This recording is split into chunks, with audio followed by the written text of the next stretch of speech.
annoncer. Et nous avons Alexandre Berlin, qui est violoniste, et qui vont nous interpréter du Brahms, Wiegenlied, du Schubert, Stanchen, et 2 pièces de violon de Kreisler. Voilà. Donc nous avons beaucoup de chance et je m'en réjouis d'avance. Bravo.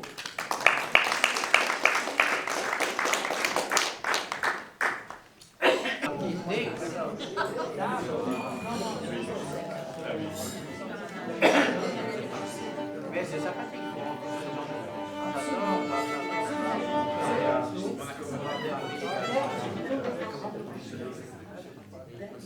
Ah non, moi je vais. Non, mais c'est sympa.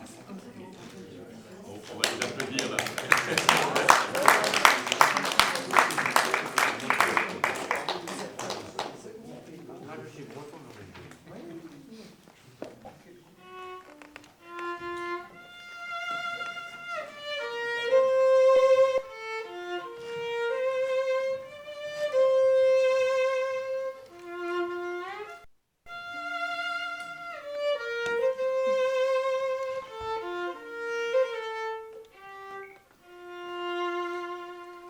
Gott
Fritz Kreisler, Liebesleid, les souffrances de l'amour.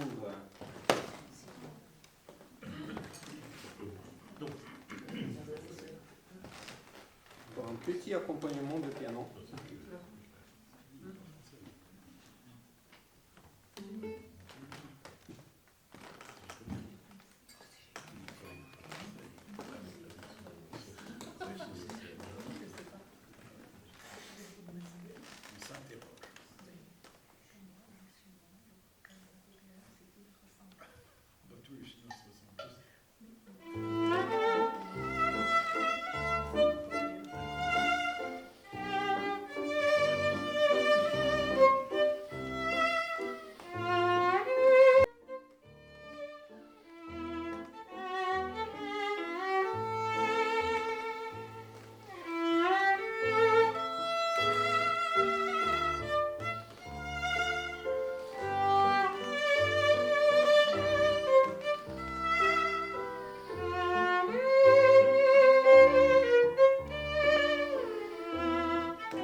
merci à nos deux musiciens, à Julia, dont la voix est vraiment exceptionnelle, et aussi à notre violoniste, qui aime beaucoup Chrysler.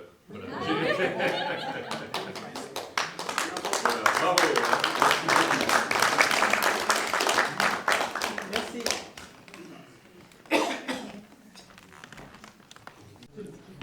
Très bien, chers amis, je suis ravi. Cette longue table m'enchante. Je trouve ça tellement synonyme de banquet, de fête, de tradition, de joie de vivre, de table familiale, etc., etc. Donc nous sommes tous là, vous êtes tous souriants, sympathiques, merveilleux. Merci à nos musiciens qui nous ont vraiment gâtés. Et écoutez, c'est avec plaisir que je vous accueille à cette conférence consacrée à une personnalité historique majeure, Otto von Bismarck, le chancelier de fer. Mais ça, vous saviez que nous allions en parler. Nous sommes honorés d'avoir parmi nous un éminent spécialiste pour nous éclairer sur ce personnage complexe et son impact durable en Europe. Et nous allons faire un parallèle et une étude avec le nord de la France, notamment pour les œuvres sociales qui ont été précurseurs et de la part de Bismarck, paradoxalement, et dans le nord de la France. Donc Yves Moritz est un historien passionné, il est un auteur respecté, bien sûr. Il a consacré une grande partie de sa carrière à l'étude de l'histoire européenne, avec un intérêt particulier pour les figures de pouvoir, telles que Bismarck, diplômé de l'université Paris 9 Dauphine, titulaire d'un exécutif MBA du groupe HEC. Yves a une brillante carrière professionnelle et il combine une expertise académique rigoureuse avec une expérience pratique dans différents secteurs industriels. Son dernier ouvrage, le dictionnaire de Bismarck, qu'il pourra vous dédicacer à l'issue du dîner, est une exploration détaillée du rôle de Bismarck dans la formation de la Prusse et de l'Allemagne moderne, mettant en lumière les stratégies complexes et souvent controversées du chancelier. Yves Moritz apportera non seulement un regard académique, mais une perspective personnelle, puisque son arrière-grand-père a vécu directement les conséquences de l'ère bismarckienne. Yves est de souche alsacienne, très ancienne famille. Dans son exposé, Yves abordera la guerre franco-prussienne de 1870, orchestrée par Bismarck pour unifier l'Allemagne sous la domination prussienne, et ses répercussions aussi sur différentes régions, dont le nord de la France, puisque c'est une des raisons de notre présence ici. Donc nous découvrirons à travers son discours comment Bismarck, malgré sa réputation de rigueur militaire, a tenté de stabiliser l'Europe qu'il avait lui-même déstabilisée, et comment sa politique extérieure a influencé durablement les relations internationales européennes. Nous vous remercions, Yves, pour votre présence aujourd'hui, et nous sommes impatients de découvrir votre perspective unique sur Otto von Bismarck. Voilà, il y a aussi présent un neveu des Pourtalès, qui est un sujet qui pourra être traité dans des questions après, et aussi Elisabeth Hiller van Gertigen, qui aura certainement des questions très, très intéressantes à poser après. Voilà, Yves, vous pouvez...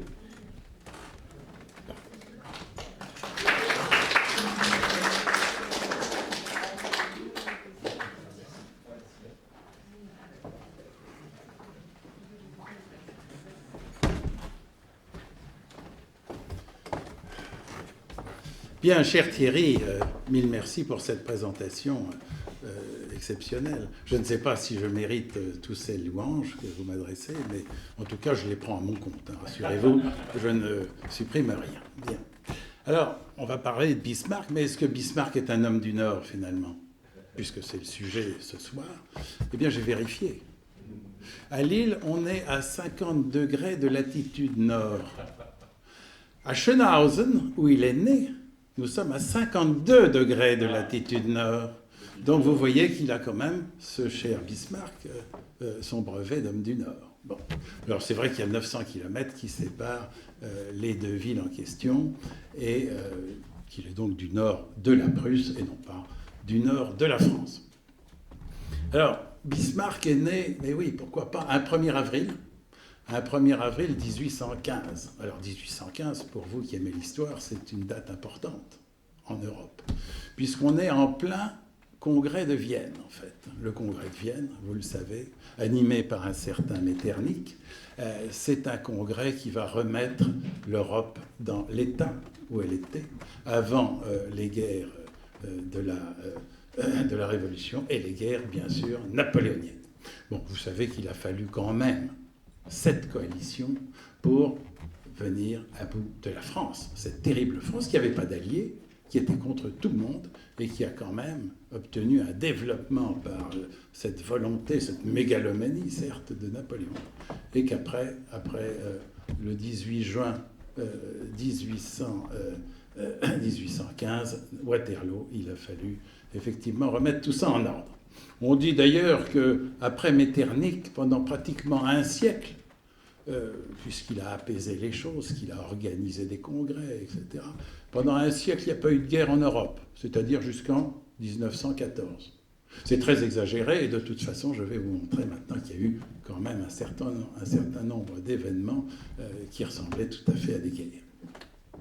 Alors, il naît donc dans le nord de la Prusse, d'une famille aristocrate, les Bismarck. En fait, à l'origine, sa famille, depuis 1500 et quelques, vit à Bismarck, un petit village qui donne le nom à la famille. Bon, ils ont une particule, von Bismarck, c'est donc des petits nobles, ils n'ont pas de titre. C'est ce qu'on appelle, ils appartiennent à la classe des Junkers. Les Junkers, c'est une caste de petits aristocrates de cette région de Prusse. Leur métier, c'est quoi? C'est soit la guerre, soit l'exploitation de domaines agricoles ou forestiers. Bon. Le père de Bismarck est officier. On en parle très peu, on ne sait pas très bien qui c'est.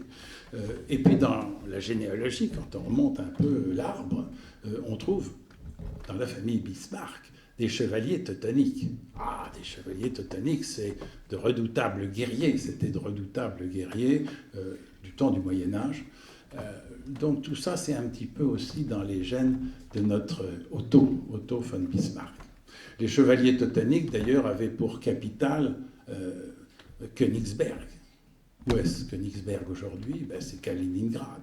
C'est cet oblast russe qui a été pris par l'Union soviétique, mais c'est là où c'était la Mecque, si vous voulez, des Hohenzollern et des rois de Prusse. C'est d'ailleurs là que le grand-père de Frédéric le Grand, Frédéric Ier, s'est couronné. Il s'est mis une couronne sur la tête, il était grand-duc, il est devenu roi. C'est pas compliqué. Voilà. La mère de Bismarck est une femme, autant son père, on n'en parle pas, autant sa mère est une femme ambitieuse. Elle n'est pas d'une famille de guerriers ou de cultivateurs. Ses parents, ses aïeux sont des intellectuels et des hauts fonctionnaires. Elle a beaucoup d'ambition pour son fils, elle a 3 enfants, mais c'est sur lui qu'elle compte. Et elle voudrait qu'il devienne diplomate. Ah, c'est formidable, diplomate. Donc elle le pousse à faire des études, à suivre le droit chemin, c'est-à-dire faire des études de droit, ce qu'il va faire. D'abord à Göttingen, et puis après, il obtient un diplôme supérieur à l'université de Berlin. Le droit, ça ne le passionne pas plus que ça, il faut bien l'avouer. Ce qui l'intéresse beaucoup, c'est les débats politiques, géopolitiques, sur les relations internationales. Déjà, à cette époque, il pense à ça. Et donc, il fréquente beaucoup les tavernes le soir avec ses amis étudiants. Il boit beaucoup, c'est un colosse de toute façon, il pèse 120 kilos, il fait 2 mètres de haut, il fait des sports, il est très costaud, etc. Et donc, il s'enflamme avec ses camarades et ils refont le monde. Bon. Et en général, à la fin, ça ne se passe pas très bien, c'est-à-dire que c'est un homme querelleur, conflictuel, il s'énerve assez vite, et souvent, à la fin, il défie son principal opposant en duel. Bon, c'est son côté un petit peu guerrier. Alors, en général, ils partent en courant, ils ne relèvent pas le défi, mais on compte quand même qu'il aurait fait une vingtaine de duels. On ne sait pas combien de scalps il a eu, mais c'était un homme finalement un petit peu dangereux. Ses études se terminent, il fait un service militaire assez banal, il va choisir un petit régiment de province. Et alors sa mère le rattrape à la fin en lui disant « Bon, ben maintenant je vais te présenter à quelqu'un d'important, j'ai des relations mondaines, moi. Et je connais bien un certain ministre Ancillon. » Ancillon, c'est le ministre des Affaires étrangères de Prusse à l'époque. Le nom vous laisse à penser que ce n'est pas véritablement un Prussien. Non, il est venu après la Révolution, sa famille a fui le pays. Donc l'entretien a lieu entre la mère, le ministre et cette jeune personne. Bon, assez vite, le ministre, qui est un homme raffiné, distingué, comme tous les diplomates, voit bien qu'il n'a pas affaire à quelqu'un qui ressemble à sa population. Bon. Donc l'entretien se termine avec la conclusion de ce genre. Bon, écoutez, mon jeune ami, vous cochez pas vraiment toutes les cases. Allez travailler ailleurs et revenez-nous dans quelques années, on verra ce qu'on peut faire pour vous. Bon. Donc ça s'arrête. Bismarck va s'engager dans l'administration, il va aller s'ennuyer dans l'administration de 3 ans, il fait des cocottes en papier, ça ne l'amuse pas du tout. Et puis survient un malheur familial, c'est-à-dire que ses 2 parents vont décéder.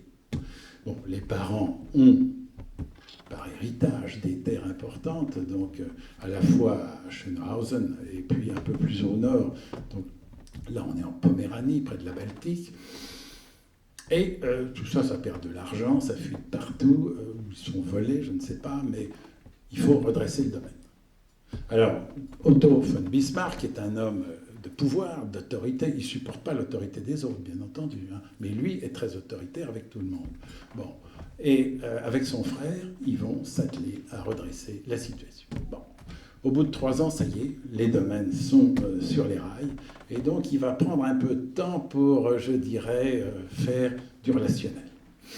Le week-end, il va chasser, il fait la tournée des châteaux environnants, etc. Il se fait des amis. On finit par voir que c'est quand même un homme qui a un charisme exceptionnel. Et on lui suggère quand même, puisqu'il est très fort, d'aller représenter la région à la Diète. Qu'est-ce que c'est la Diète? La Diète, dans ces pays alémaniques, c'est le Parlement. Là, on est en Prusse. Le Parlement, il est où? Il n'est plus à Königsberg, c'est fini. La Prusse a gagné du territoire depuis.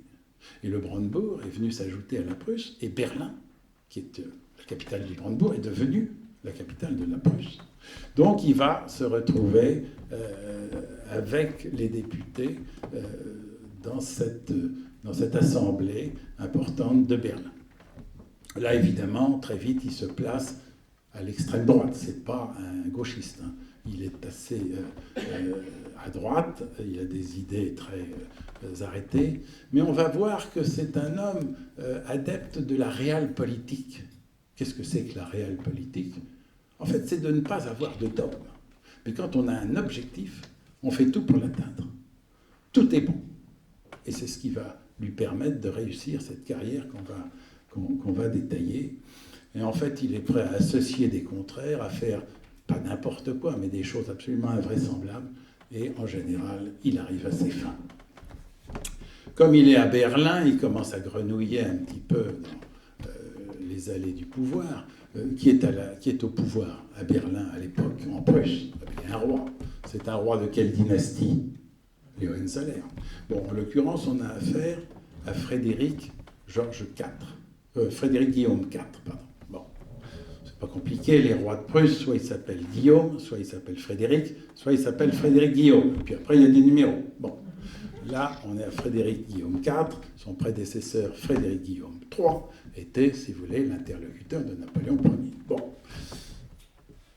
il est un petit peu dans son entourage, il appartient à une espèce de petit groupe qu'on appelle la Camarilla, qui est un groupe de réflexion qui est complémentaire du gouvernement, complémentaire de la Chambre, etc., et qui donne quelques idées de temps en temps qui arrivent jusqu'à ce roi Frédéric Guillaume. Bon, et puis il se rapproche aussi de tout ce qui est diplomatie. Il arrive enfin à faire un peu son trou là-dedans, et il est assez brillant, il faut bien l'avouer. À un moment, alors qu'il a quand même observé beaucoup de choses dans les relations internationales, d'abord il a appris les langues à une vitesse remarquable, il est très intelligent, donc il parle latin, bon, c'est pas forcément comme ça qu'il peut s'exprimer en Europe, mais il parle anglais couramment, il parle français couramment. Bon, et on va voir qu'il va se mettre au russe aussi facilement. Et donc il va produire un rapport de ces relations entre tous ces pays de l'Europe. Quels sont les pays qui comptent en Europe à l'époque? Ben, il y en a 5. Alors, on appelle ça la pentarchie. Bon, il y a la Grande-Bretagne, bien entendu, avec la reine Victoria. Il y a la France, c'est Napoléon III à l'époque. Il y a l'Autriche. L'Autriche, c'est, ça va rester longtemps, François-Joseph Ier, qui reste 68 ans au pouvoir. Et puis, donc, il y a la Prusse et la Russie. Et en Russie, vous avez un tsar qui, en l'occurrence, s'appelle Alexandre II. Alexandre Ier, c'était l'homologue de Napoléon Ier. Voilà. Ce rapport est publié, il fait véritablement sensation, et il va s'appeler le rapport magnifique. On n'a jamais vu un rapport aussi détaillé, aussi précis sur justement toutes ces relations internationales.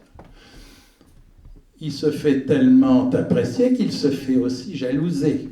Quand vous faites quelque chose de très bien, vous avez des ennemis et puis vous avez des opposants. Alors, il est tellement présent, gênant presque, qu'à un moment, on va faire deux choses en même temps. On va à la fois le promouvoir et l'éloigner. Ah, comment va-t-on faire? Eh bien, tout simplement, le roi va décider de l'envoyer comme ambassadeur à Saint-Pétersbourg. Donc ambassadeur de Prusse auprès de la Russie. Il dit d'ailleurs à son jeune Otto von Bismarck, bon, vous êtes bien courageux d'accepter ce job, parce que c'est vrai que vous n'avez jamais été véritablement dans la diplomatie, et là, vous avez tout à apprendre, good luck. Bon. Donc voilà, Otto von Bismarck qui part à Saint-Pétersbourg. Il ne peut pas emmener sa famille avec lui, c'est trop compliqué, c'est à 3000 km. Pour s'y rendre, il faut au moins un mois, et pareil pour revenir. Bon. Il arrive sur place, il est très bien accueilli par le tsar, donc Alexandre II. C'est un homme, il veut s'adresser directement au chef d'État.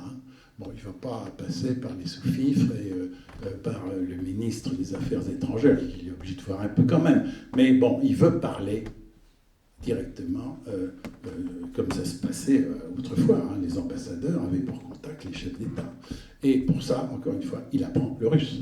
Et très vite, il peut converser avec Alexandre II, qui lui réserve, je répète, un excellent accueil. Bon, il n'y a pas non plus, à cette période, je dirais, de choses très importantes qui se déroulent entre la Prusse et la Russie. Donc il n'a pas, de ce point de vue-là, un rôle majeur. Bon. Il a bien conscience qu'on a cherché un petit peu à l'éloigner, donc il ne veut pas se faire oublier de Berlin. Donc il passe son temps à rédiger des rapports qu'il envoie à son ministre de Berlin. Il l'assomme avec des rapports. On trouve d'ailleurs qu'il passe son temps à dicter des lettres à son personnel de l'ambassade. Ça agace aussi un petit peu. Mais au moins, d'abord, il a quand même des bonnes idées, même s'il est loin, il ne voit pas tout. En tout cas, on n'oublie pas.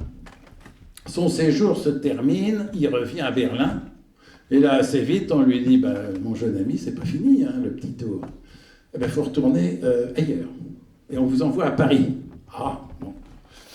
Alors, il y va. Bon, c'est plus facile parce que familialement, c'est plus près de Berlin. Il est marié, il a 3 enfants.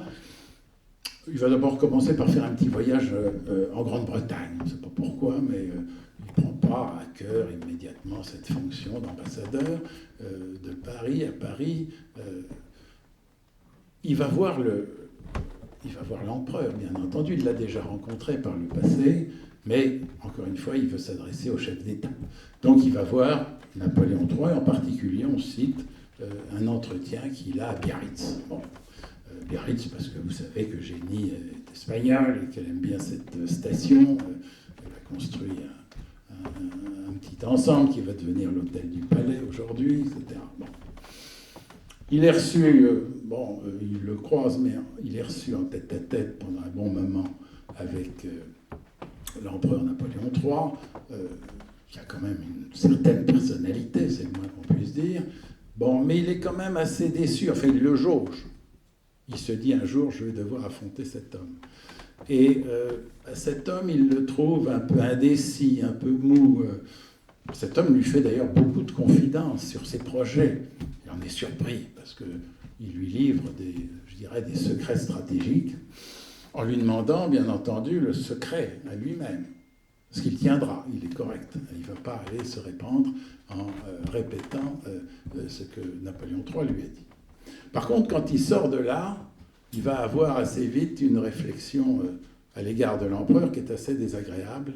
Et il va dire de lui, Napoléon III, ah oui, une grande incapacité méconnue. Voilà ce qu'il dit de notre cher empereur. Bon. Deux petites aventures qui lui arrivent à ce moment-là, à Biarritz. Bon, je vous ai dit qu'il pratiquait les sports, il aimait nager, se jeter dans l'eau froide, etc. À Biarritz, il trouve ce qu'il faut, il se jette dans les vagues, il ne fait pas de surf, ça n'existe pas. Mais il est présomptueux et il manque de se noyer. Et par hasard arrive à ce moment-là une barque, la barque d'un pêcheur, qui va lui sauver la vie.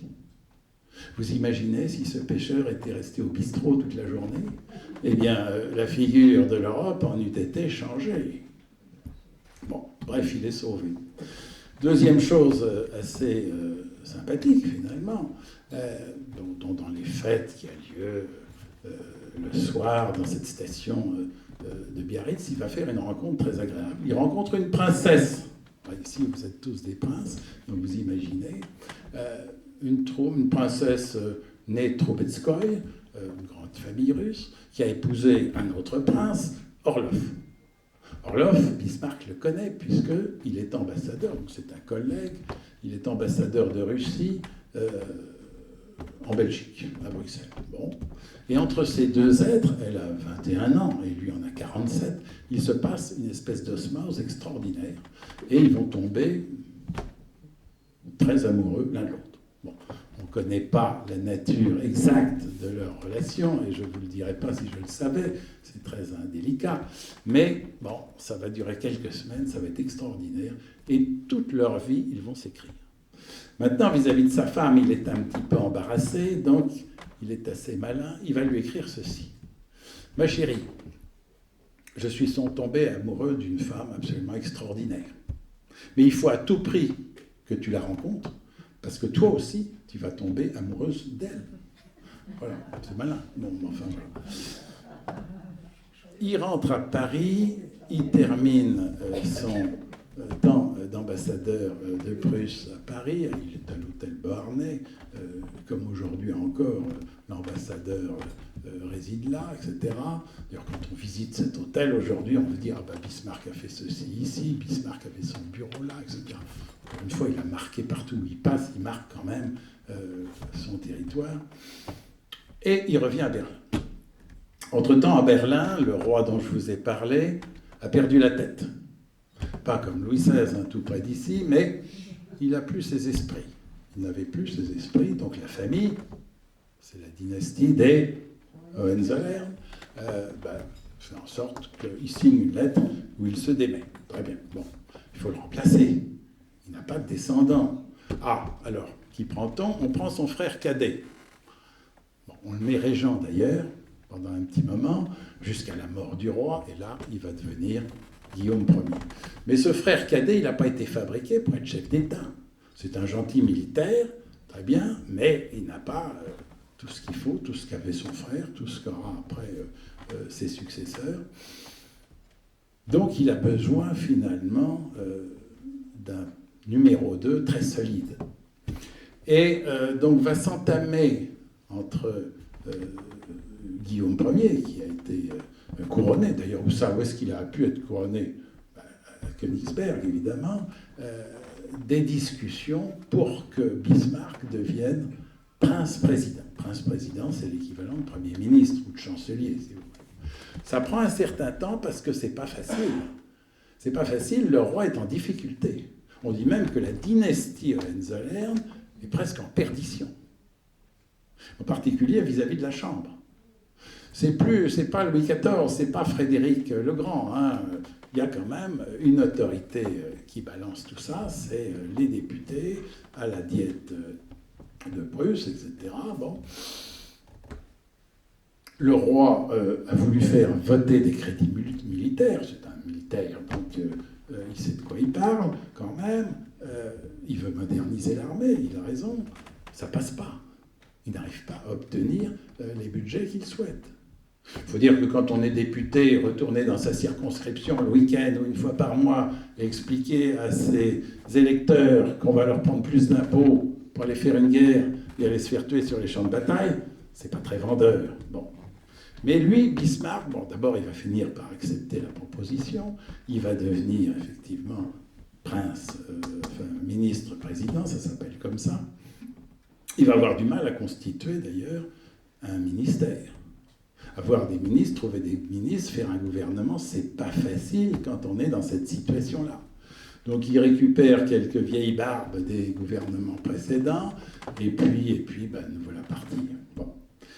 Comme il a cette capacité, cette autorité, cette énergie à renverser des montagnes, eh ben, il va là aussi, comme pour restaurer les domaines familiaux, il va réussir.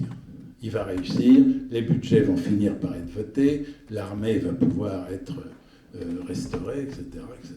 Bon, il a marqué un point. D'ailleurs là, le roi est satisfait, au bout de 2-3 ans, il lui donne un titre enfin, un titre de comte. Ah, très bien. Je vous ai dit qu'ils avaient pendant 300 ans vécu sans titre, une particule, mais sans titre. Donc c'était quand même un peu insuffisant, ça va mieux maintenant. Mais en définitive, il a 48 ans, 49 ans, il est foncièrement prussien, et il sait que dans cette région, il y a un grand enjeu. Quel est l'enjeu de la région alémanique? Bon. Vous savez que depuis l'an 900, cette région était sous souveraineté d'un empire, le Saint-Empire romain germanique. Quand Napoléon arrive en 1806, au terme de la campagne de Prusse, il arrive à Berlin, il va casser cette structure et il va créer l'empire, la confédération, rhénane, la confédération du Rhin, dont il ne deviendra pas empereur, mais il va devenir le grand protecteur de cette confédération qui reprend les mêmes pays. L'empereur Habsbourg, qui était l'empereur du Saint-Empire romain germanique, est destitué. Dieu merci, en 1804, quelques années avant 1806, il a créé l'Empire d'Autriche. Jusqu'à présent, ce n'était qu'un grand-duché. Donc il a eu 2 couronnes d'empereur pendant 2 ans, et puis après, ayant perdu la première, il lui en reste, Dieu merci, une deuxième. Donc, on est... avec ce Saint-Empire romain germanique, déjà dans une structure, je dirais, fédérative d'un certain nombre d'États alémaniques. Mais il faut aller plus loin. Il faut faire l'Allemagne. La nation dominante dans cet espace, la nation qui a un droit de vote double à la diète alors de Francfort et non plus de Berlin, c'est l'Autriche. Mais ça ne plaît pas du tout à Bismarck. Il voudrait que ce soit la Prusse. Donc, il va tout faire déjà, Frédéric le Grand avait eu cette idée de prendre à l'Autriche, il avait fait des guerres, il avait pris la Silésie à l'Autriche. Et déjà, à l'époque, cet enjeu de voler à l'Autriche la prééminence sur la zone existait. Bon, ça ne s'était pas fait. Mais lui, Bismarck, il veut le faire. Et il a un plan en 3 guerres. On imagine que déjà à l'époque, il savait qu'il allait faire 3 guerres. 3 guerres pour y arriver. Alors je vous explique. Il va faire une première guerre. Ça va s'appeler la guerre des duchés en 1864. Il y a 3 duchés dans le nord de l'Allemagne, tout près du Danemark. Il y a le Schleswig et le Holstein. Je ne parle pas du Lauenburg, c'est tout petit. Et justement, le Danemark est en train, subrepticement, de mettre la main sur ces deux duchés. Et donc, Bismarck observe ça de Prusse, ça lui déplaît foncièrement. Donc il dit, c'est pas possible. Il va voir, alors cette fois-ci il est en bon terme avec lui, il va voir François-Joseph, donc l'empereur d'Autriche, et il lui dit, vous voyez, Majesté, sire, c'est impossible. Il faut faire quelque chose. Alors, je vous propose qu'on fasse équipe ensemble, qu'on allie nos forces, et qu'on aille voir le roi du Danemark, et qu'on le menace, qu'on lui dise, arrêtez, rentrez chez vous, sinon ça va mal se passer. Donc on envoie les plénipotentiaires, c'est comme ça que ça se passe d'habitude, et puis évidemment on fait une proposition inacceptable, et on savait qu'elle serait inacceptable, en tout cas elle est inacceptée par le roi du Danemark, et donc Bismarck et l'empereur d'Autriche disent, puisque c'est comme ça, vous ne voulez pas obéir? C'est pas grave, on vous déclare la guerre. Et voilà une guerre qui part entre le petit Danemark et les deux belles armées de la Prusse et de l'Autriche. Bon, qui est-ce qui va gagner? Évidemment, c'est la Prusse et l'Autriche. En quelques mois, l'affaire est pliée. On se partage le bénéfice. On reprend chacun des deux États, prend et annexe un des deux duchés. La Prusse, prend le Schleswig et le Holstein est pour l'Autriche. Bon, mais là, on n'a pas, dans l'objectif évoqué, beaucoup avancé.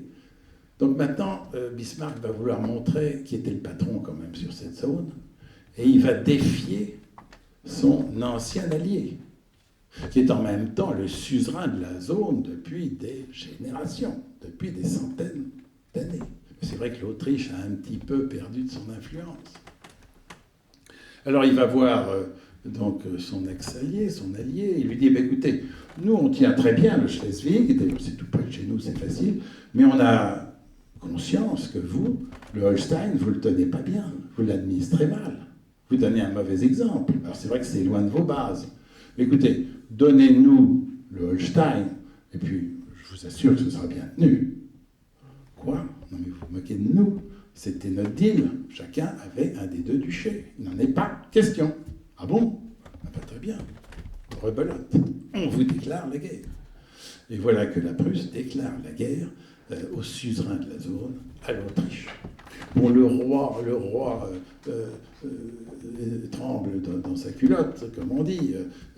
Mais comment vous pouvez oser déclarer la guerre? Comment allons-nous oser déclarer la guerre à l'Autriche?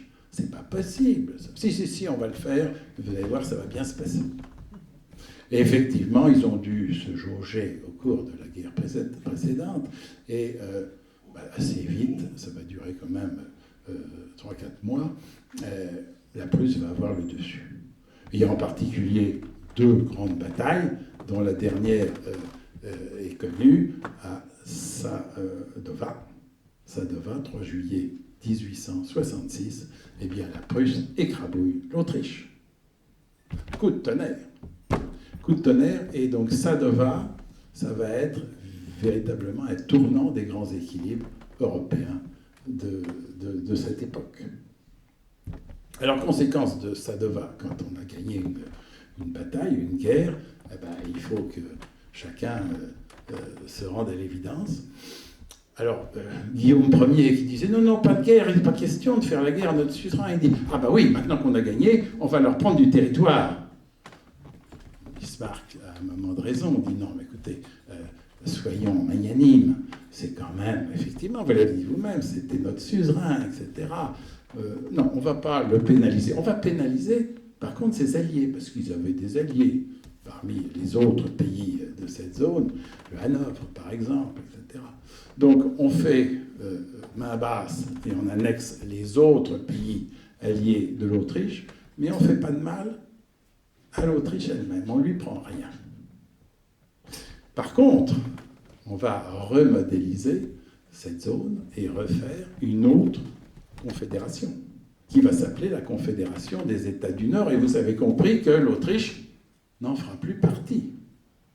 Donc on laisse l'Autriche seule d'un côté, et de l'autre côté, vous avez la Confédération des États du Nord, et aussi des États du Sud, mais on ne le dit pas, Les États du Sud, c'est la Saxe, c'est le Bade Württemberg, le Württemberg, la Hesse-Darmstadt et la Bavière.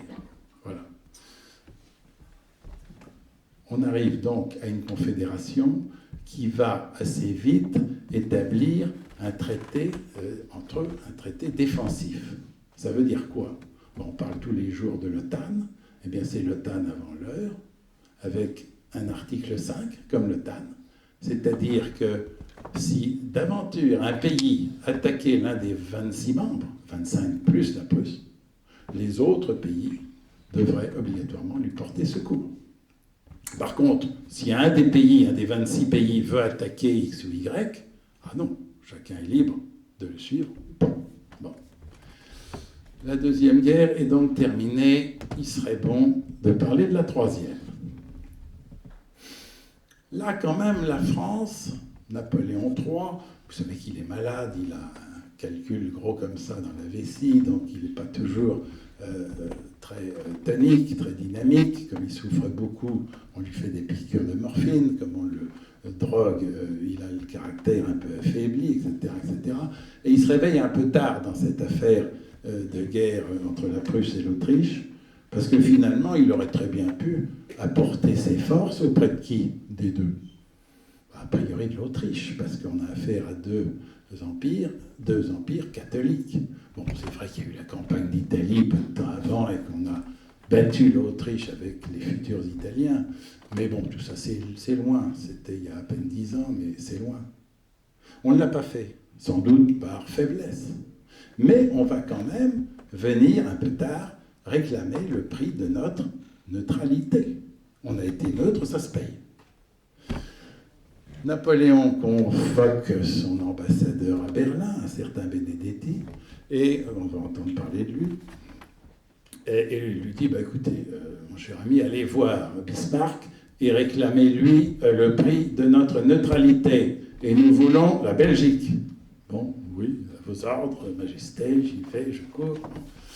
Donc il va voir Bismarck. Bismarck le regarde avec des gros yeux, il dit, écoutez, pourquoi pas, mais enfin c'est quand même beaucoup, tout ça, la Belgique.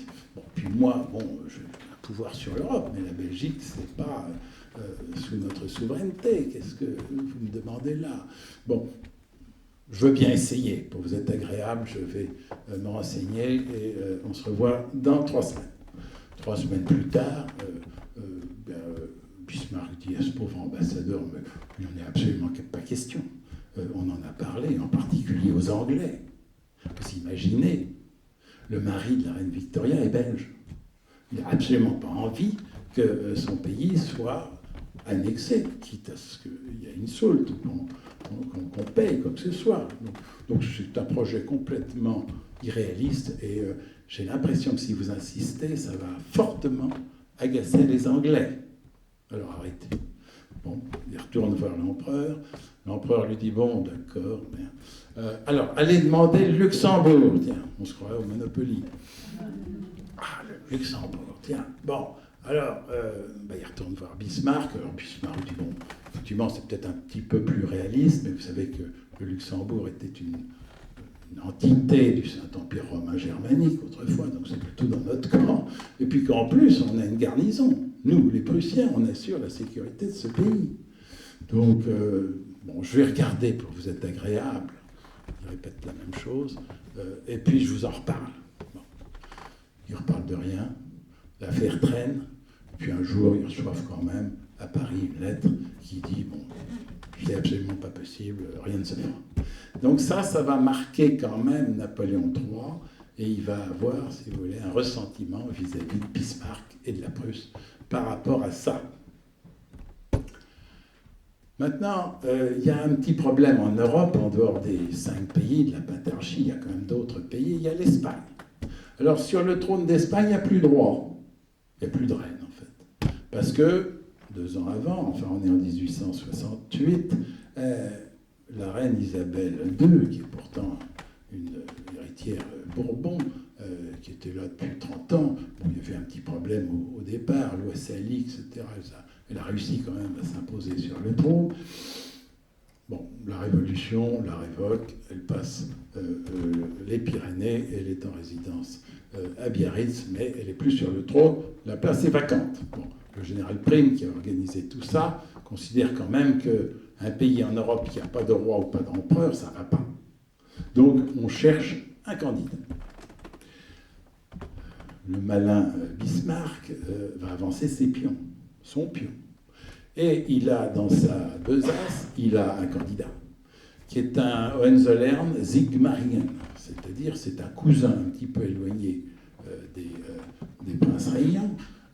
Il est d'ailleurs catholique et non pas protestant, ce qui tomberait très bien en Espagne. En plus, il a épousé une Bragance. Bragance, c'est formidable, c'est le pays d'à côté, c'est le Portugal. Bon, donc il pousse cette candidature, mais sans en parler à son roi. Ce qui vous montre la liberté qu'il s'accorde vis-à-vis du souverain. Qui est le patron, souvent c'est quand même lui. Napoléon III l'apprend. Napoléon III, il se réveille là, il est furieux. Comment me faire encadrer par 2 Hohenzollern? C'est pas possible. Ça me rappelle trop François Ier et Charles Quint. Vous connaissez l'histoire. Bon, François Ier a passé son temps à se battre avec le même homme, enfin, qui était des 2 côtés en Espagne et empereur du Saint-Empire romain germanique. Donc, j'allais dire, il fait un mail à Guillaume Ier, il lui dit, écoutez, mon cher collègue, arrêtez ça tout de suite, je ne peux pas le supporter, c'est impossible que vous m'imposiez donc cette candidature. Bon, Guillaume Ier apprend la candidature que lui a cachée Bismarck. C'est quand même un peu particulier. Donc par principe, puisque ça lui a été caché, il dit oui, vous avez raison, on va retirer cette candidature. Bon, il fait les gros yeux à Bismarck et la candidature est retirée. Maintenant, l'empereur Napoléon III fait revenir à nouveau le pauvre Benedetti, l'ambassadeur en Prusse, à Berlin, et lui dit, bon, écoutez, c'est très bien, on a obtenu ce retrait, mais j'aimerais une confirmation écrite. Donc, vous allez là où se trouve le roi, je crois qu'il est à Ems, une station thermale dans le Palatinat, allez le voir, exiger un écrit. Oui, Majesté, j'y vais en courant. Très bien. Donc il arrive là-bas, il le croise, il le voit pas, puis à un moment, il va demander une interview, enfin un entretien avec ce roi pour essayer d'obtenir cette lettre écrite de renoncement. Et là, il n'est pas reçu. Il n'est pas reçu, ce qui est quand même quelque part un petit peu cavalier. C'est quand même le représentant de la France, et donc le roi de Prusse refuse de le recevoir. Ça fait l'objet d'un petit communiqué de la part des Prussiens, lequel communiqué arrive dans la main du redoutable Bismarck, qui va un petit peu le transformer. Il va simplement faire une mise en scène où on comprend que la France, finalement, a été un peu ridiculisée, qu'on s'est moqué d'elle, qu'on n'a même pas reçu son représentant et qu'il a été renvoyé comme un laquais. Bon, c'est très exagéré, mais la dépêche fait le tour des rédactions de France et de Navarre, et en France, c'est le scandale. À l'époque, l'honneur est quelque chose de très important. Et là, l'honneur de la France est bafoué. Donc, les journalistes s'en mêlent, à la Chambre, on commence à s'énerver, la guerre, etc. Bon, l'impératrice, qu'elle sent chaud, c'est une Espagnole, elle dit à son mari, mais tu vas pas te laisser faire, voyons, par ce roi, par ce Bismarck, c'est incroyable, la guerre. Bon. Donc on s'échauffe, les esprits s'échauffent, et le 19 juillet, eh bien, après avoir voté les crédits, fait voter les crédits à la Chambre, les crédits pour mener cette campagne, eh bien, on déclare la guerre à la Prusse. Si on déclare la guerre à la Prusse, on déclare la guerre à qui? À 25 autres pays, quand même. C'est leur fameux article 5 de l'OTAN du moment. Voilà. Donc on se met sur le dos 26 pays, alors qu'on est seul. On n'est pas comme ici interalliés. on n'a pas d'alliés à l'époque. Ici, 1917, on crée cette maison de la paix pour éviter la guerre à l'avenir, etc. Là, on n'a pas d'alliés.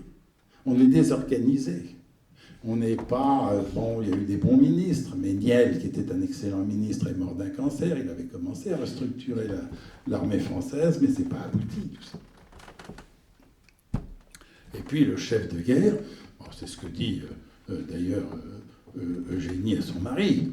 Toi, un Bonaparte, tu dois faire la guerre à cheval, à la tête de tes troupes.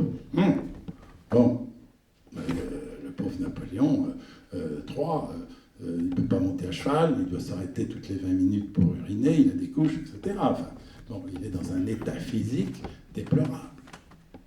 Mais il part quand même à la guerre. Bon, il part à la guerre, il transmet la régence politique à sa femme. Elle aime ça, elle aime le pouvoir, elle n'a pas forcément les capacités, mais elle aime bien être régente, elle l'a été, c'est la 3e fois. Elle s'imposait au Conseil des ministres. Bon, très bien. Donc voilà notre armée qui part à la guerre, et puis arrive assez vite la première bataille à Wissembourg. Bon, Wissembourg, c'est une ville frontière.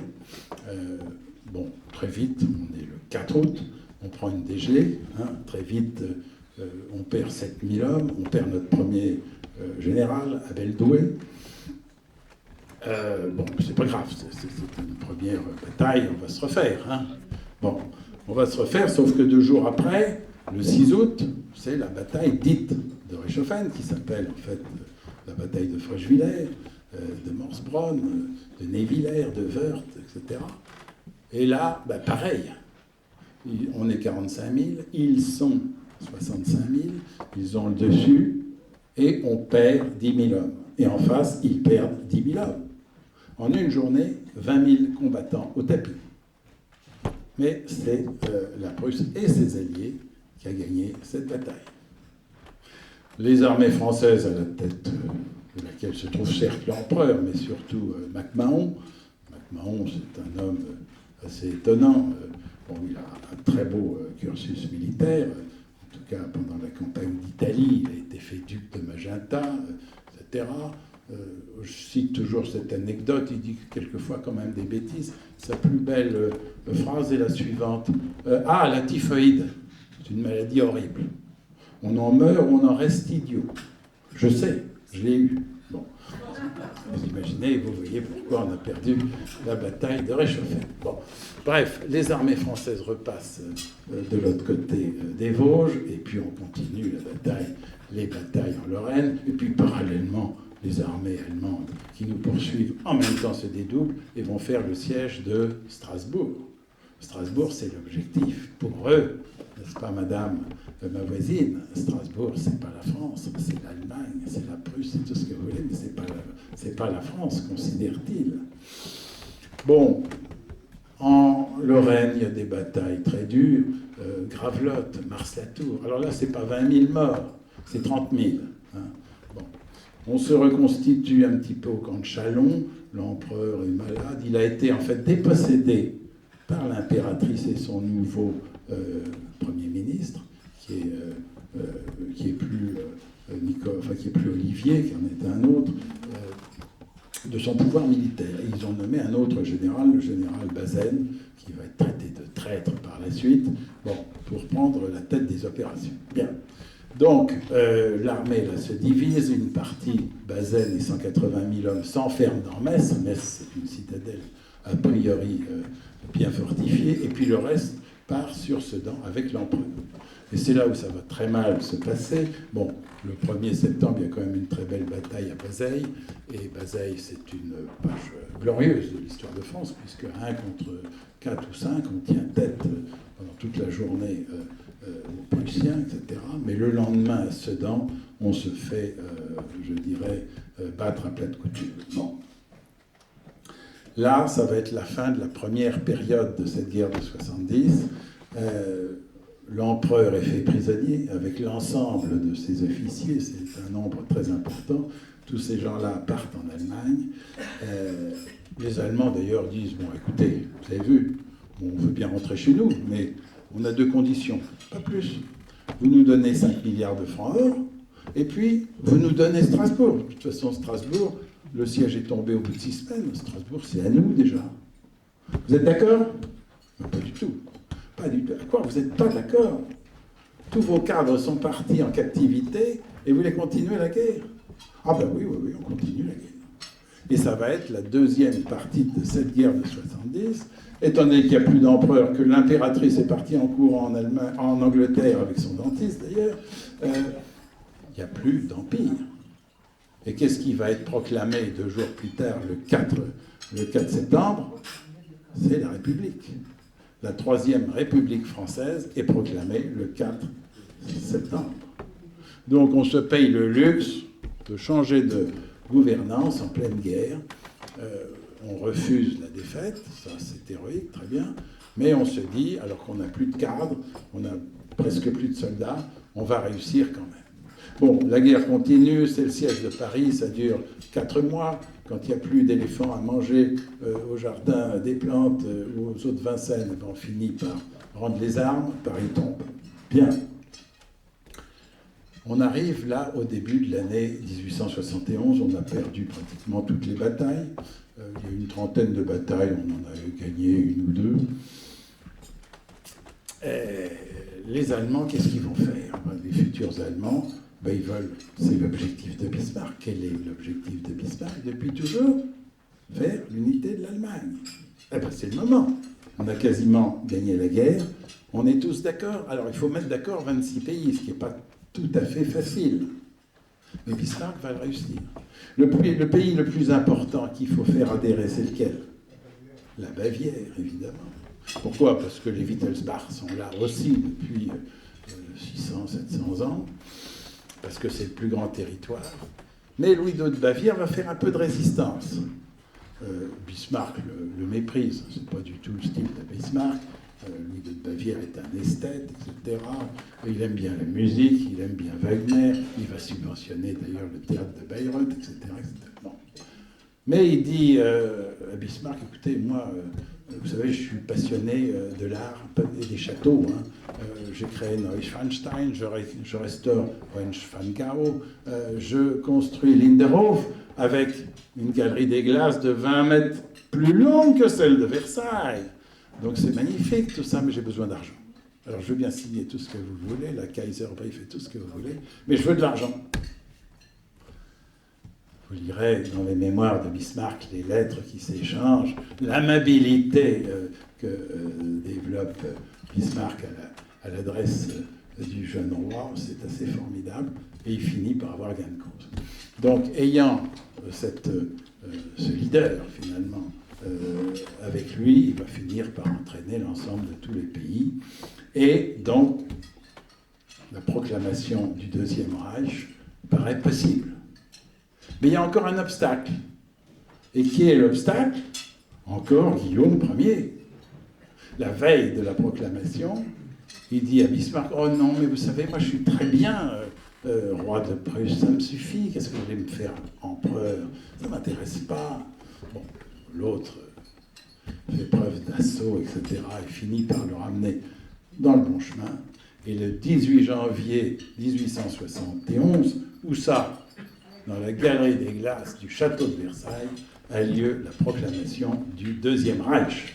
Le Premier Reich, c'est le Saint-Empire romain germanique, et le Troisième Reich, 1933, le petit moustachu, vous savez qui c'est. Bon, c'est pas un Kaiser, c'est un Führer. Tous les chefs d'État des 26 pays sont là, sauf un.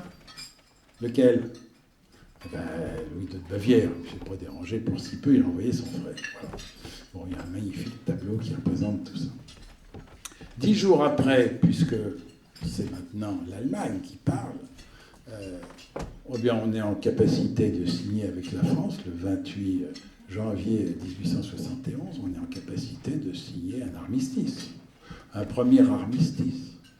Bon, j'ai oublié de vous dire qu'en septembre, Bismarck s'est arrêté au château de Ferrières, il a pris ces appartements-là, et il reçoit Favre, Jules Favre. Vous voyez qui c'est, Jules Favre?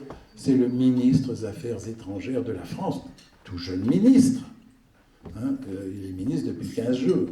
Bon, et il commence à lui expliquer, avec sa voix autoritaire, Bismarck et ce petit ministre tout jeune, bon, écoutez, de toute façon, il n'y aura pas d'armistice si vous n'acceptez pas le principe que nous annexions l'Alsace et la Moselle. Voilà, d'ores et déjà, nos conditions. Et là, on est mi-septembre. Donc vous imaginez bien que l'armistice du 28 janvier, après que la France ait perdu encore un certain nombre de batailles, eh bien cet armistice comprend déjà cette idée de rendre l'Alsace et la Moselle. Donc, bon, je vous passe un peu tout ça, parce qu'après c'est un peu long. La conclusion, et puis on va passer à autre chose, parce que la vie de Bismarck ne s'arrête pas à cette guerre. Bon, il y a quand même la Commune, ça vous dit quelque chose, 6 semaines de guerre civile. Après, c'est de payer un changement de gouvernance. On se paye une guerre civile en France. Bon, ça fait... les Allemands prennent ça avec certaines morgues et disent... Bon, d'abord, ils ont exigé qu'on fasse des élections. Ils veulent bien signer un armistice, un traité de paix et tout ce que vous voulez, mais avec une autorité représentative. Donc, il y a des élections... qui sont faites, je crois en février, début février, et là c'est Thiers, qui est un personnage de la vie politique depuis des décennies pratiquement, qui ressort vainqueur et qui va devenir le premier ministre, enfin le premier président, pardon, de la Troisième République. Donc c'est avec lui que les choses vont se traiter, mais c'est toujours Jules Favre qui est à la manœuvre, et le traité final de toute cette aventure, eh bien, c'est le traité de Francfort, qui est signé à Francfort le 10 mai 1871. Et que dit ce traité de paix qui nous punit, puisqu'on a perdu la guerre? Eh bien, c'est pas compliqué, ça tient sur 6 pages en français ou 6 pages en allemand. La France a 2 punitions, 5 milliards de francs or, enfin, c'était parti sur 6 ou 7, hein, il a fallu négocier. Bon, et puis, l'annexion de ces 3 départements. Bon, bien entendu, ces 5 milliards, vous avez intérêt à nous les payer pour vous donner envie de le faire. On va rester avec nos armées sur les territoires, sur la France, et en particulier sur le nord de la France. Le nord de la France s'est relativement bien battu, en particulier grâce au général Federbe, qui est un général de la République, hein, qui a réussi à mobiliser ce qu'on appelait les mobilos. C'est plus le même genre d'armée, c'est plus une armée de la Révolution qu'une armée des Bourbons, par exemple. Et donc il y a eu plusieurs batailles autour d'Amiens, etc. On n'a jamais gagné grand-chose, mais on a tenu tête quand même. Et c'est vrai que cette région est aussi une région frontalière de l'Allemagne, donc il fallait y être très présent. Mais les Allemands vont laisser beaucoup de troupes dans la partie du nord de la France. Très curieusement, ça surprend tout le monde, et Bismarck le premier, ces 5 milliards de francs or, on va les payer très vite. Le franc or, c'est pas n'importe quoi, c'est pas une monnaie fabriquée par la Banque de France. C'est une monnaie spéciale qu'on achète en Suisse et qui est vraiment une monnaie, c'est pas une monnaie de singe. Mais la France, à ce moment-là, est encore en pleine forme économique et va réussir à s'acquitter de cette dette plus vite que prévu, je le répète, et ce qui va permettre de se débarrasser des troupes d'occupation. Bien. Alors, quelque part, c'est bizarre et ça inquiète Bismarck, parce qu'il se dit, mais qu'est-ce que c'est que ce pays qui est maintenant capable de nous payer si vite? Comment se fait-il? On les a mis à genoux et ils remboursent à toute allure. Et d'ailleurs, cette somme énorme qui va arriver à Berlin, curieusement, va déstabiliser l'économie allemande pendant un petit moment. Normalement, une économie est plutôt déstabilisée par le manque de liquidité, et là, curieusement, ça va être le contraire. Bon, ça ne dure pas très longtemps. Mais donc, à un moment, d'ailleurs, Bismarck, voyant qu'en plus, la France se réarme, la France rallonge le service militaire, relance tout ça de façon déjà à imaginer une revanche, il a une idée. Ah tiens, on va faire une guerre préventive contre la France. Il dit ça en 1875. Alors qu'il a dit, bon, l'Allemagne maintenant est saturée. L'Allemagne, après toutes ces guerres, après tous ces territoires, l'Allemagne représente 550 000 km². Et ce chiffre, c'est l'équivalent de la France aujourd'hui. On est saturé, on n'a plus envie de faire de guerre, sauf que là, eh bien, il faut calmer les Français. On ne veut rien leur prendre, pas de territoire, mais on veut casser leur nouvel outil militaire.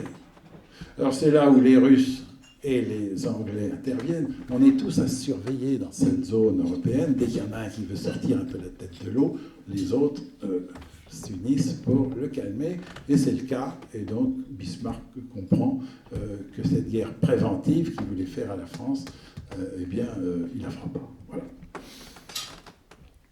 Donc, il vient, Bismarck, de faire malgré tout une opération remarquable.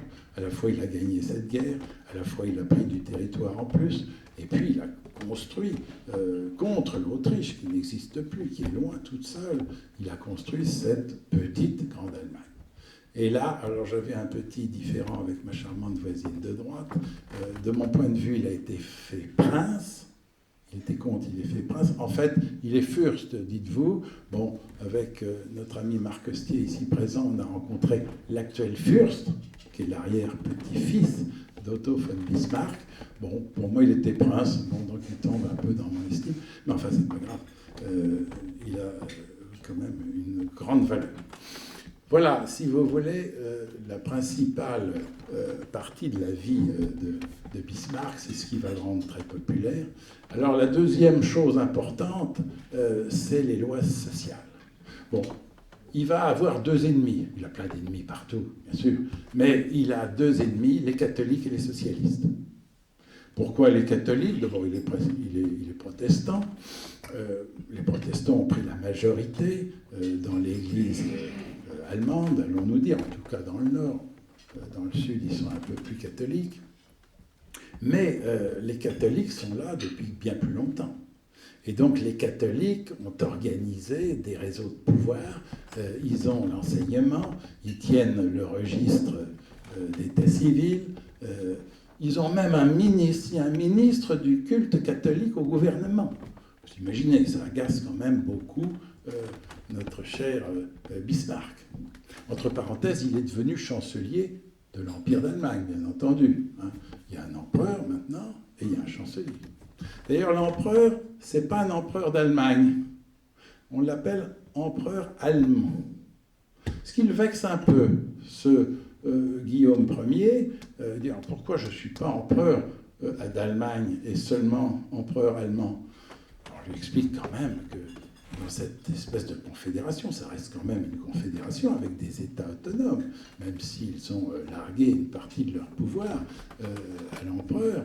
Ben, il y a des ducs, il y a des grands-ducs, il y a des princes, il y a des rois aussi. Hein. Donc il ne faut pas trop les énerver non plus. Tous ces gens-là ont bien voulu accepter de rentrer dans l'Empire, mais bon, on ne va pas trop les énerver. Voilà. Donc ce Guillaume Ier, il est empereur, après avoir dit qu'il ne voulait pas l'être, tout comme il voulait prendre du territoire à l'Autriche, alors qu'il ne voulait pas la guerre avec l'Autriche, etc. Bon, il est un petit peu dans les contradictions, mais heureusement, Bismarck est là pour le remettre sur le droit chemin. Donc, il a des ennemis, c'est les catholiques, il va faire la guerre aux catholiques pendant 8 à 9 années, c'est-à-dire qu'un prêtre qui est en chair, s'il dit du mal de l'État wilhelmien et de Bismarck, ça se termine très vite en prison. Hein. Bon, ça va durer 7-8 ans, et puis il va être bien obligé, Bismarck, de se rendre à l'évidence. En fait, ça en fait des martyrs. Les catholiques sont des martyrs. Leur parti politique, qui s'appelle le Zentrum, monte, parce que quand on tape sur les gens, bon, par réaction, on vote pour leurs représentants.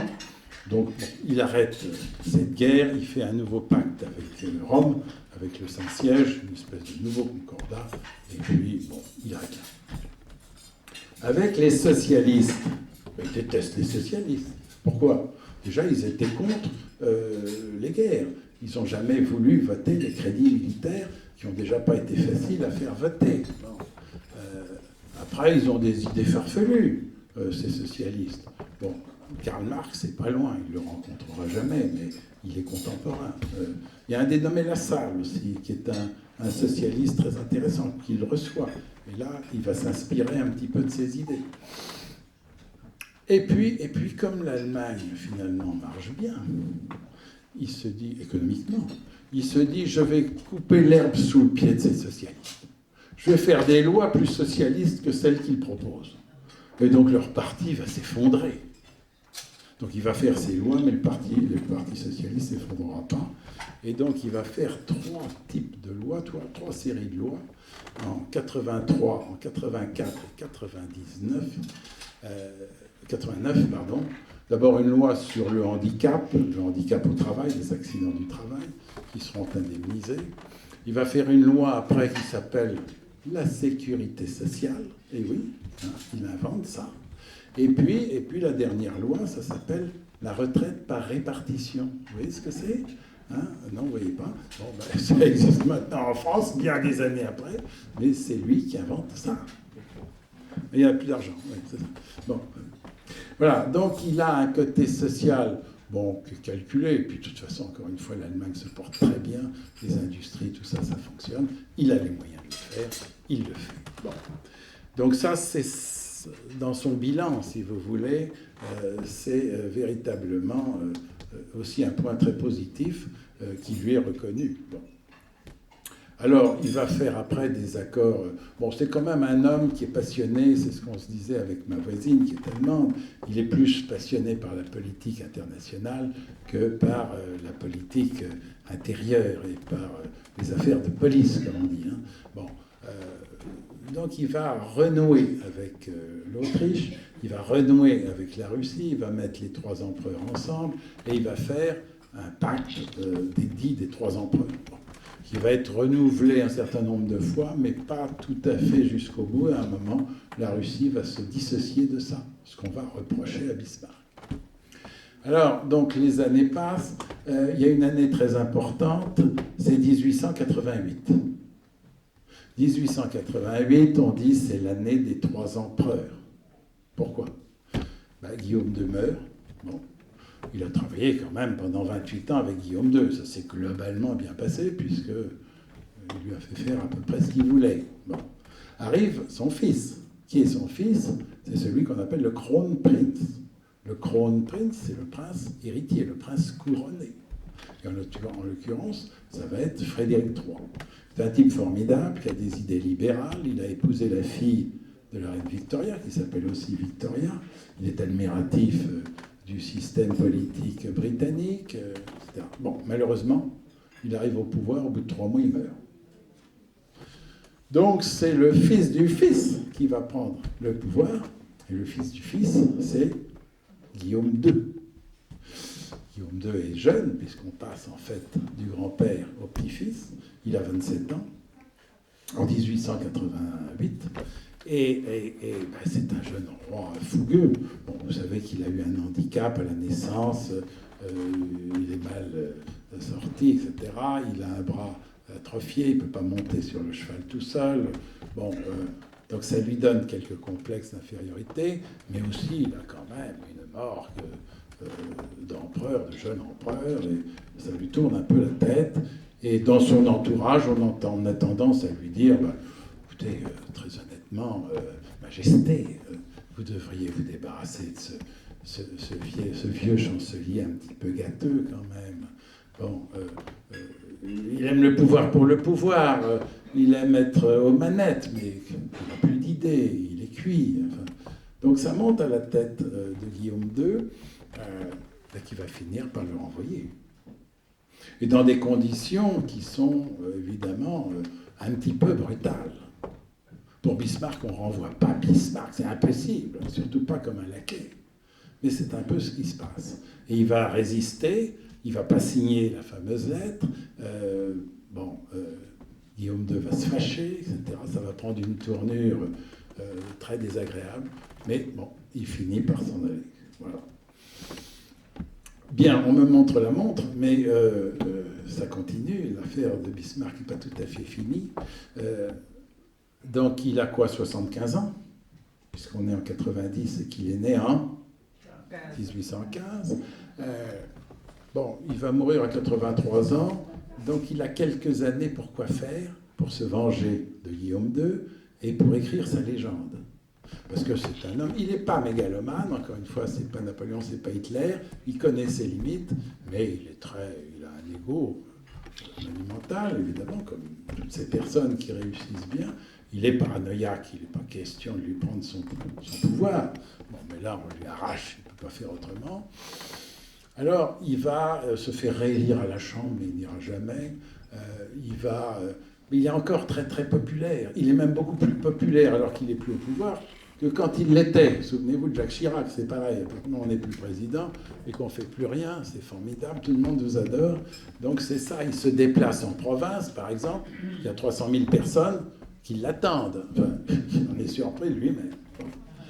Et alors, son arme fatale, ça va être ses mémoires.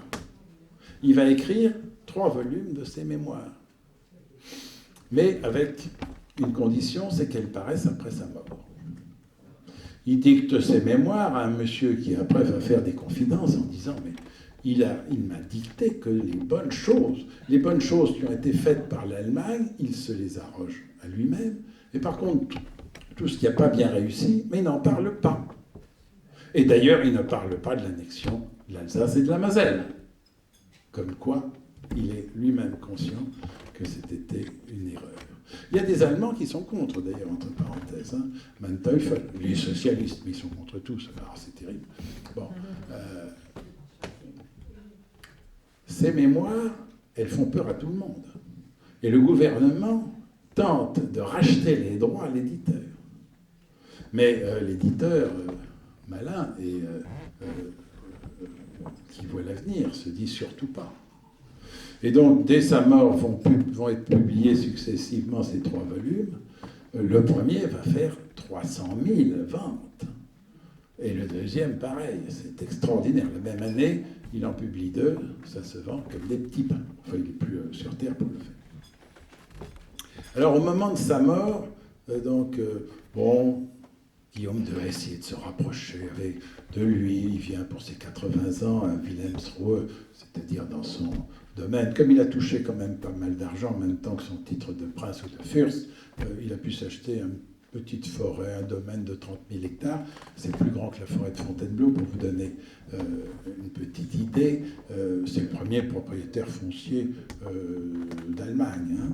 Bon, voilà. Donc il est sur le point de mourir. L'empereur a essayé finalement de se rabibocher avec lui, ça n'a pas vraiment marché. Et il lui fait savoir sur son lit de mort qu'il est prêt à organiser des funérailles nationales. Et que, bien entendu, une place lui était réservée à Berlin, dans la crypte de l'église, ceci, cela, à Berlin. Bon. Il lui fait répondre que non, il n'en est pas question. De toute façon, il a tout prévu, son petit mausolée personnel à Friedrichsruhe. Et il finit par conclure en disant « ce petit imbécile ». Voilà comment lui traite Guillaume II. Bon, c'est pas tout à fait fini. Alors, qu'est-ce qu'on peut dire finalement sur cet homme et sur la trace qu'il va laisser dans l'avenir ? Parce que cette fameuse histoire d'Alsace-Moselle, c'est quand même, comme disent les Américains, une poison pill. Hein, c'est-à-dire que c'est un furoncle qui va générer finalement 2 guerres mondiales. Il n'y a pas que ça, bien sûr, mais c'est quand même quelque chose qu'il a fait, qu'il n'aurait pas dû faire, et il en a été conscient. Bon. Maintenant, pour vous donner une idée, il va laisser quand même une trace très importante, et son héritage va être capté. Les gens vont s'en servir. Son héritage, sa légende va être exagérée, augmentée par tous ceux qui vont vouloir s'en servir. Et celui qui va essayer au mieux de s'en servir, c'est Hitler. Hitler, à ses débuts, était évidemment inconnu. Donc il va se hisser sur la popularité à travers Bismarck, et aussi Wagner, d'ailleurs, qui n'a rien demandé, lui, le pauvre. Bon, voilà. Donc voilà l'histoire de ce monsieur. Un petit peu pour conclure, je vais vous lire quelques citations qu'il a faites et quelques citations qui ont été faites sur lui. Et ça va vous éclairer sur sa personnalité. Une dernière chose, quand les Américains arrivent en 1945 pour dénazifier l'Allemagne, ils vont observer les choses, ils comprennent très vite qu'avant de dénazifier l'Allemagne, il faudrait la débismarckiser, en fait. Voilà. Alors, quelques citations. La force prime le droit. Mais pour un homme qui a fait des études de droit, c'est pas mal. En politique, il faut suivre le droit chemin. On est sûr de ne rencontrer personne. Les lois, c'est comme les saucisses. Il ne vaut mieux pas voir leur préparation. Quand à propos d'une idée, on dit que l'on est d'accord sur les principes, cela signifie que l'on n'a pas la moindre intention de la mettre à exécution. Nous ne voulons pas voir le royaume de Prusse contaminé par l'insouciance frivole et viciée des Allemands du Sud. C'est quand même content de les mettre dans la confédération de l'Allemagne du Nord. La diplomatie sans les armes, c'est la musique sans les instruments, n'est-ce pas, mademoiselle? Alors, la meilleure, pour un excellent démocrate qu'il est, le suffrage universel et le gouvernement d'une maison par sa nurserie. Les grandes questions de notre temps ne se décident pas par des discours et des votes à la majorité, mais par le fer et le sang. Voilà, le sang. Alors ça, c'est pas mal. En Prusse, seuls les rois font la révolution. Ça veut dire que la révolution, elle vient d'en haut. C'est ce qu'il a fait avec les lois sociales. Il n'y a pas besoin de faire de révolution. On perd son temps, on perd des hommes. C'est comme les guerres. Si on peut les éviter et donner tout de suite aux futurs révolutionnaires ce qu'ils aimeraient avoir, eh bien on gagne du temps. Alors, Napoléon III est donc d'une grande incapacité méconnue. La France, alors, qu'est-ce qu'il dit de la France? La France, cette nation de zéro. Bon, sans Iéna, pas de Versailles, c'est-à-dire que la terrible défaite du 14 octobre 1806, il y a Iéna et Auerstedt le même jour, ça, là, il est mangé, hein, avec la proclamation de l'Empire allemand au château de Versailles, c'est une belle victoire. La dépêche d'Ems fera l'effet d'un tissu rouge sur les taureaux gaulois. Bon, voilà. Alors, à propos de Guillaume II, je suis l'ombre épaisse qui se glisse entre lui et le soleil de sa gloire. Il fait de l'ombre à son empereur. Pas mal. Et voilà, alors, des citations à son encontre. On a dit que c'était un réactionnaire rouge à l'odeur de sang. Réactionnaire et rouge, c'est deux termes antinomiques.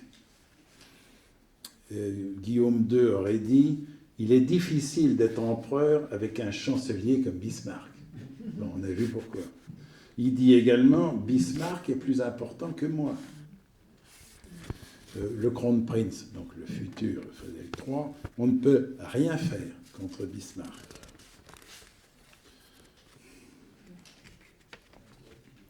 Voilà.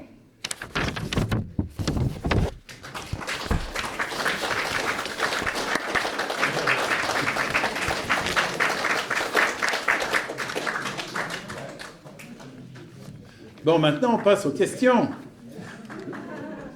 Alors, madame.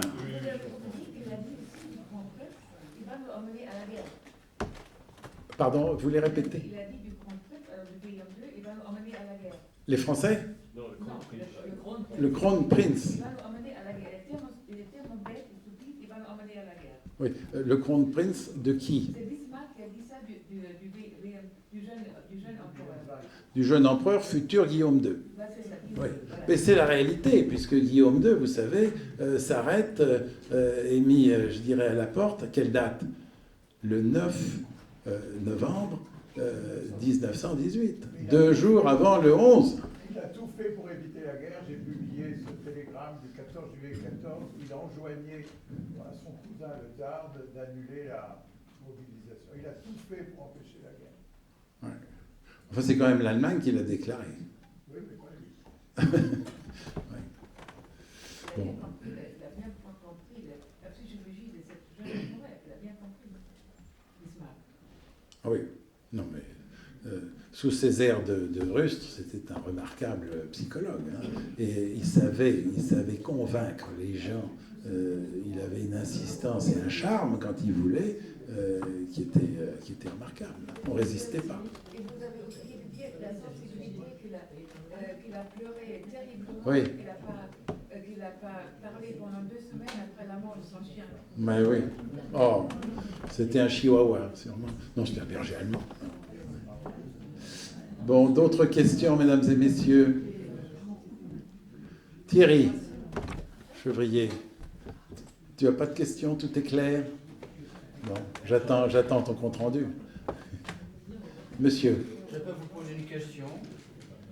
Je ne suis pas un spécialiste de l'histoire de cette époque-là, mais je me suis laissé entendre dire que, après la défaite de Sedan, et au moment des négociations entre la France et Bismarck, l'envoyé de, je ne sais pas qui c'était, l'envoyé de France, donc qui était en Allemagne, je ne sais pas quel endroit, puisque c'était à Baden, je ne sais pas où, ça s'est passé des négociations en vue du traité final, je ne sais pas. Enfin, bref. Donc, une nuit de beuverie, parce que Bismarck, je crois, picolait pas mal. Oui.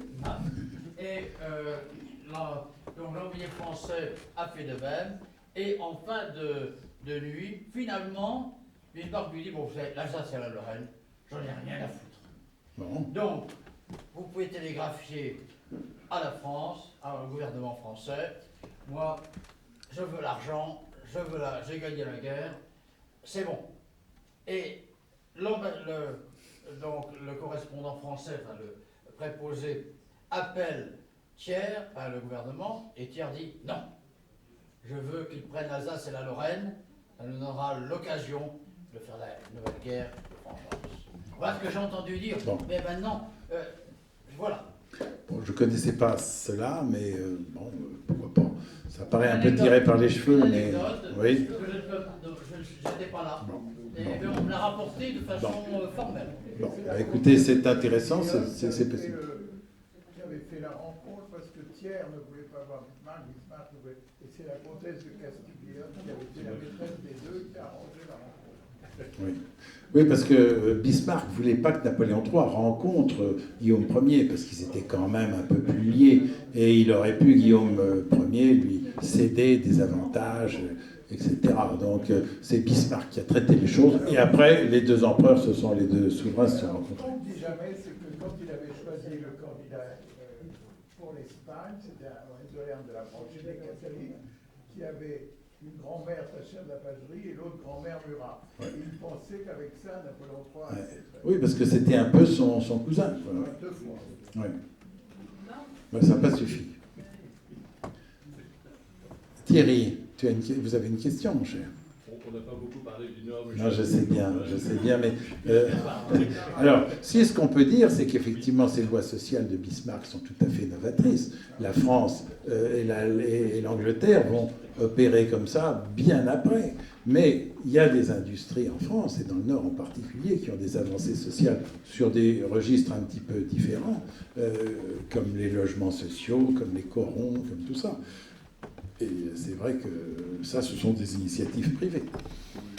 Je vais faire un texte là-dessus, mais c'est pas très grave, c'était un peu un prétexte, mais qui n'a évidemment pas d'incidence avec l'histoire. Mais le Nord se défend bien de l'invasion. Il faut voir que, bon, on connaît mieux 14-18 que 70. En 14-18, 18, les Allemands conquièrent, sur une ligne de front qui va rester à peu près la même pendant 4 ans, une dizaine de départements de France, pas plus, et ça représente que 4% du territoire français, parce que certains départements sont à 100%, d'autres à 50%, d'autres à 20%. Bon. En 70, les Allemands sont quasiment sur toute la moitié nord de la France. Ils sont à Paris, après le siège de Paris qu'ils ont gagné. Ils sont à Orléans, ils sont à Tours, ils sont au Mans, ils sont en Normandie, etc. Et puis, bien sûr, l'Alsace et tout l'Est leur est acquis. Et puis encore une autre chose, je ne sais pas si vous connaissez les noms, mais je n'ai pas de mémoire pour les noms. Il était fou amoureux de la femme qui était la meilleure amie de sa Oui, femme. qui est morte. Oui. Et elle a décidé, et puis après, elle lui a dit, il faut que tu te maries avec ma meilleure amie. Et cette meilleure amie m'y a mis en contact avec toute l'aristocratie, avec toute la haute société, où il n'était pas dedans avant, pas du tout. Il n'était pas du tout quelqu'un de poétique, mais c'est pas sa femme puritaine. Comment elle s'appelait ça? Puttkamer, Sa femme. sa femme. Comment était son nom de famille? Puttkamer, excusez-moi. Puttkamer, d'accord. Puttkamer. Elle s'appelle Puttkamer, et c'est la meilleure amie de la fille qui est tombée amoureusement, tombée amoureux. Il l'y a mis en contact avec celui-là, il l'a mariée, et elle était très puritaine, et c'est elle qui l'a mis en contact avec tout le milieu diplomatique et aristocratique où il a avancé après. Oui, sûrement. Un oncle très important qui est chef de presse et qui était très dans les nominations. Il tenait son oncle, le oncle de cette fille, avec le bureau des nominations à Bernard. Voilà. Ah oui, ça peut servir, oui. Oui. Avant, il a eu une vie un peu débordée. Il buvait, il était emprisonné parce qu'il a fait n'importe quoi en tant que jeune homme. Il était vraiment complètement délabré. Oui, il faut le dire vite quand même. Oui. Pas tout à fait. Je crois pas. Mon général, vous avez une observation à faire. Non, c'est très conforme. Racontez-nous ce que vous me racontez tout à l'heure, quand vous étiez à Strasbourg et que vous avez visité le palais du Rhin, le palais de Guillaume II, justement. Non, le palais de Metz. Ah, c'était à Metz, pardon, oui, pardon. Oui. Moi, j'ai le souvenir, en tout cas, de toute cette histoire vue sous l'angle local, d'un empereur qui s'était évertué à ne pas spolier les gens, à rayonner par le prestige allemand plus que par la force. Vous êtes sur Guillaume II, là. Par la culture, et par exemple, le palais du gouverneur a été construit sur des extensions d'anciennes fortifications, sans toucher à la ville, et le Metz impérial, entre guillemets, s'est développé à l'extérieur de la ville, sans perturber la gare. Et donc il y avait vraiment cette volonté, c'est pour ça que la manière dont Bismarck le perçoit me semble pas tout à fait aussi réel que ça. Je pense que c'était quelqu'un qui avait une certaine finesse et qui avait cherché à rallier les Français vraiment par le prestige, par la culture allemande. C'est pas forcément tout à fait réussi, mais en tout cas, il s'est fait. Mais Strasbourg devait devenir le phare culturel de l'ensemble de l'Empire. Et c'est pour ça que l'université a été développée, magnifiée, et qu'aujourd'hui, l'université de Strasbourg reste la deuxième université de France. Tous les ouvrages allemands de Metz sont absolument magnifiques. La gare de Metz est extraordinaire, avec l'accueil du train impérial, les locaux réservés à l'empereur. Dans le palais du gouverneur, il y avait l'aile qui était réservée pour l'accueil de l'empereur, puis les appartements du général commandant de 7e corps d'armée qui étaient ceux que j'ai eu l'immense bonheur d'occuper pendant 2 ans. Et c'était pareil partout. Je crois qu'il y avait cette volonté, par opposition à ce qu'on a pu connaître après, on était quand même dans une occupation de rayonnement et de prestige. Et tout était fait comme ça. L'escalier, je lisais dans la construction du palais du gouverneur, l'escalier était fait pour accueillir de haut les visiteurs qui venaient au palais du gouverneur. Il y avait toutes ces notions. Je ne sais pas si ça le mettait à l'aise, mais ça exprimait un certain prestige. Le gouverneur, c'était Jonas Mark, qui était un homme extraordinaire.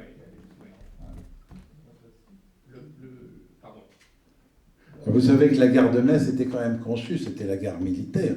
Metz était la ville la plus orientée en direction de l'ennemi, la France.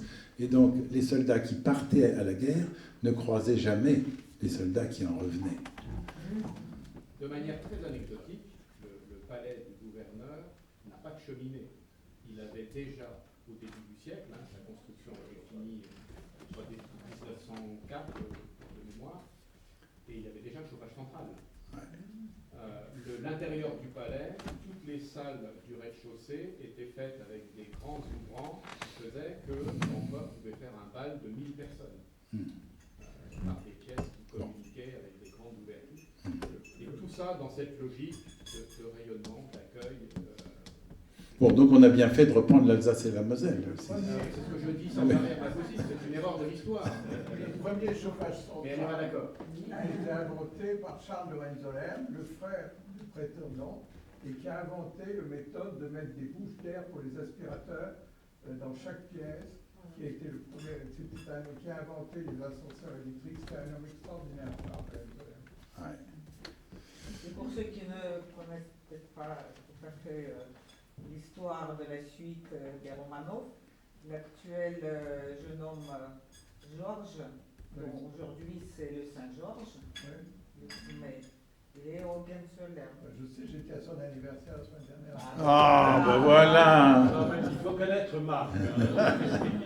Il a vécu. Non, mais vous connaissiez certainement, J'aimerais bien peut-être que tu tout nous le parles monde un ne petit le peu de connaisse Mélanie pas. Portales, même si c'est parce que c'est la même époque et que tu en es neveu, petit-neveu. Viens un petit peu au micro et dis-nous quelques mots. Quelques mots, fais-nous découvrir cette personne. Non, mais dis-nous ce que tu en sais. Mais non, mais écoute. Enfin, on a échangé avec monsieur tout à l'heure, Nous, effectivement. on n'est pas au courant. Donc, Oui. Mélanie Portales, née Renoir de Bussière, était en même temps très proche de Bismarck, très proche de Napoléon III. C'était une femme formidablement belle et remarquablement intelligente. C'est un des plus beaux tableaux de Mitterrand-Alter. Elle vivait entre son palais, son hôtel particulier près d'ici, de Tronchet, derrière la Madeleine, la Roberto, où elle recevait le Nota. Et voilà. Et vous disiez tout à l'heure que Napoléon III, à un moment donné, effectivement, avait déçu par sa fatigue, n'avait pas été à l'écoute, et elle a tout fait pour empêcher la guerre. C'était une femme d'influence, qui a donné Max, qui était vraiment dans la relation, le meilleur lien entre la France et l'Allemagne, entre la Roberto, son château près de Strasbourg et Paris, et il put éviter ce drame. Elle l'a vécu très fortement. Voilà. Et elle a une petite fille, marquise de Loïs-sur-Dieu, qui a épousé un Bismarck. Bon, ensuite, dans sa postérité, il y a encore des liens. Le petit-fils de Bismarck est lié. Ça a continué avec des liens familiaux très intenses et de grande qualité. Elle avait une dimension politique et elle avait une diplomate. Voilà, elle était remarquablement diplomate et elle a pu éviter ce drame. Vous en savez quelque chose étant né à Reichshof. Oui. Alors, ce que je n'ai pas dit, c'est que dans le traité de Francfort, il y a ce qu'on appelle la loi d'option.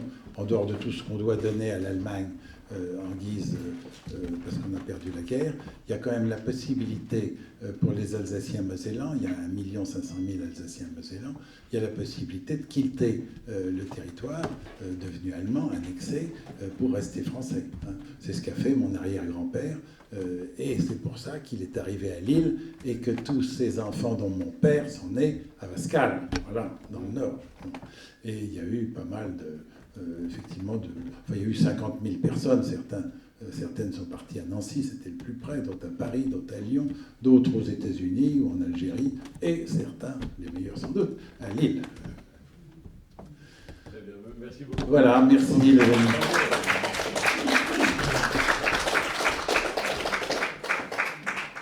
Ce que je remarque, c'est l'emploi du présent qui fait que nous vivons vraiment dans l'histoire, très parfaitement connue par vous.